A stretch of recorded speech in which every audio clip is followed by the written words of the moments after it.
স্বামীকে না বলে মহিলারা কিভাবে বাবার বাড়িতে টাকা পাচার করে দেখেন। বাবু তুমি আইছো? তুমি বলে আমার আইবার কইছাও। তোমার ফুবে এখন বাড়তে নাই, তাই তাড়াতাড়ি আবার কইছি এনে 5,000 টাকা আছে, 5,000 টাকা নিয়ে তোমার বুড়ে দিবে। তোমরা ব্যক্তিতে ঈদের মধ্যে কাপড় চোপড় নিবে, বুঝছো? আর তোমার ফুবে আহার আগে তাড়াতাড়ি যাওগা, অন্যদিন আবার খাওয়া দাওয়া করুনি। হ্যাঁ ফারুক, তোমার কাছে এত টাকা কোনে পাইলে?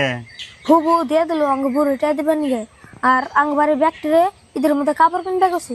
এটা আমার কাছে দাও, আর আমি ঈদের মধ্যে সুন্দর করে বাজার কইরে তোমার বাড়িতে কাপড় চোপড় নিয়ে দিয়ে আমনি। তুমি যাও যাও।